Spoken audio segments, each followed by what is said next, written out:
但是太美 ，baby， 请你太美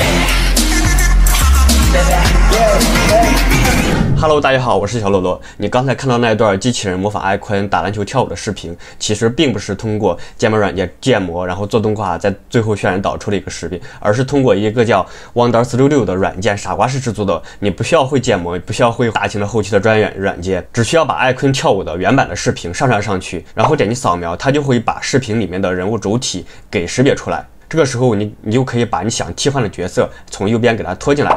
之后呢，我们什么都不需要做，只需要等个大概半个小时就可以了。是不是很酷？那我接下来会详细介绍一下这款软件的使用操作。为了给大家做这个教程呢，我订阅了他们的会员，花了大概200大洋，希望大家3连支持。接下来我们进入实操环节。我是在2个月之前呢发现这款软件，那当时的话他们还只是在内测阶段，然后我一直在排队，一直没等到，然后也就是在刚刚在2天前，在6月30号的时候，然后他们发推特说，我们把这个产品开放给所有人了。然后我呢就第一时间花了大概有将近200块钱去订阅了这个产品，研究了一晚上，给大家出一个教程。那这款软件呢，其实它就是为了让大家以更低的成本去制作一些 CG 动画。比如你看下面这个效果是一个对比，左边是真人的，我只需要拍一个真人的视频，然后经过它的一个 AI 的一个处理，立马就可以得到一个动漫的一个效果。那你第一次肯定要注册一下，那我这边是注册过了，然后我就直接点击右上角的 Open App。我们进入之后，默认是首页 Home。那这边有几个模块，那第一个模块是模板，然后它这边提供了一些模板，我们点击进去看一下。然后我们直接点 Use。我们看到这边原来的一个视频呢，是一个真人拍摄的一个视频，然后这儿有一个悬浮的面板叫选择角色，然后我们直接点一下树，它就会定位到这个地方。你看时间轴这个地方，我们点这个地方也可以。然后它就会把这个人物主体给识别出来。这个时候呢，我们需要把我们想替换的一个角色给它拖进来。比方说，我想用这个机器人这个角色吧，我们给它拖进来。拖进来之后，我们就直接点 Next 下一步。然后这边有一些参数的一些选择，但是它这个模板好像是不能选择，是固定的，对。然后我们直接点下一步。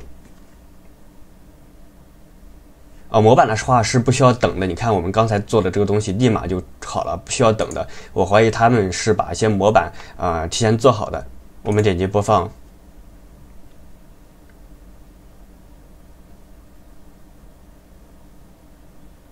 你看这个视频，真人视频就会替换成一个机器人的这个效果，但是它这个模板呢展示的效果是非常好的肯定是他们做过一定的处理的实际上你自己在做的时候肯定是会没有它这么好的一个效果的，但其实还是很不错的。我们开头展示的艾坤跳舞那个视频其实就是用它这个做的，然后我也没有经过任何的后期的处理。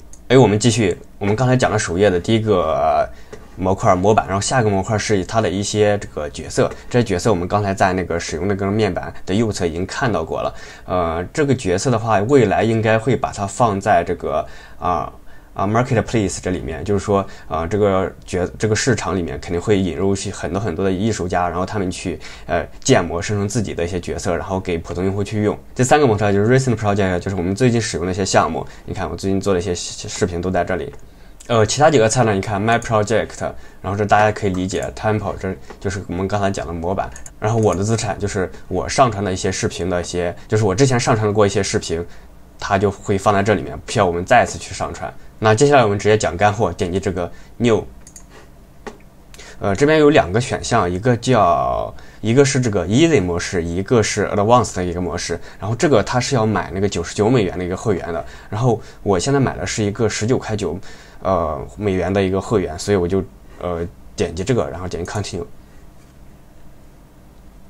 进来之后我们首先要做的第一件事情就是把我们想玩的一个视频给它点击这个给它上传进来。我们也可以直接点击这个我的资产，然后把我们之前上传的视频给它直接拖进来。拖进来之后呢，我们直接点击这个 next 下一步。这个时候它就会有一个弹窗提示我们选择一个角色，然后下面有一个按钮扫描，然后我们来扫描试一下。看到就是它已经把我们这个人物主体给它识别出来了，用一个线框给它框起来了。我们点击时间轴下面这个小图标，它就会把这个线框给它显现出来。这个时候我们要做的就是在右侧选择一个我们喜欢的一个角色，给它拖进来。当然了，这个地方它提供了一个入口，它可以选择自己的角色，但是你自己要有建模能力，然后你建模一个形象之后，把它给上传上来，就可以用你自己建模的形象去把这个 icon 给它替换掉。接下来我们直接点击下一步，这个时候就会有一些参数的一些设置。因为我订阅这个是盖板会员，然后只能导 720P 的，其他一些功能你看它还没有推出来。输出的格式呢，我目前能用的就 MP4。然后下面有一些其他一些选项，你看这儿有个 AI Mocap， 这个是啥东西呢？等会儿我会给大家讲一下这是啥东西。其他的这些参数呢，我们暂时都不用管，我们直接点开始处理就行了。那正在处理中的视频呢，它就会显示在我们的最近的项目里面。等处理完成之后呢，我们就直接可以点击它去看了。那满意的话，你就可以点击导出视频。这儿有一个 AI Mocap， 这个啥东西呢？我们刚才导出的时候勾选这个参数，所以它这是一个高定的状态。我们点击之后，它就会下载一个文件。这个文件下载下来呢，它是一个结尾叫.fbx 的文件，做过3D 建模的同学都知道。然后我们这里尝试用Blender 把它打开之后呢，就是我们刚才开头给大家放的那段视频，我们再把它放面给大家看看。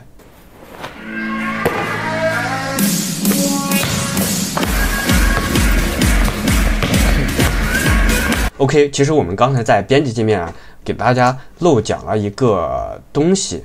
我们刚给大家展示 icon 跳舞这个视频，它一个视频里边只有单一的一个人物，对吧？那我们这边给大家演示一个里面有多个人物的一个场景。你看这段经典的英文武打的一个视频，它里面就有2个人物主体，对吧？那这个时候我们来点击这个扫描人物主体来试一下。这时候你看它就出现了2个框，那我们就可以给它添加2个角色进来。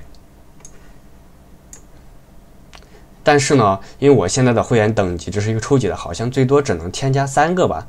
大家不用担心在下面一帧一帧的去处理，其实它是非常智能的。只要你选中一帧之后呢，它其他的画面的人物，哪个人物对应的是哪个角色，它是智能的识别的，所以不用大家担心，我们直接点下一步就可以了。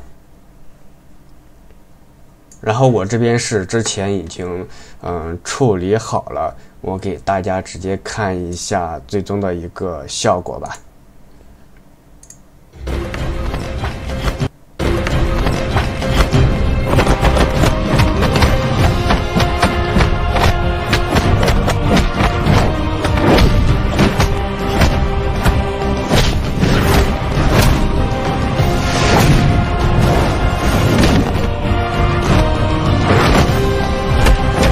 那我们看到这个视频里面是有很多这个瑕疵的，但是呢，我们要相信 AI 进化的速度，就和 AI 绘画一样，几个月之前呢，还是连手指头都画不好，经常画出6个指头。那现在 AI 绘画已经不是一个玩具了，而是一个生产力工具了。因为这是2天前6月30号刚推出来的产品我们给它一点时间，可能有个几年的时间，它已经就会进化的比较成熟了。那这期节目我们就到这里，我们下期再见，拜拜。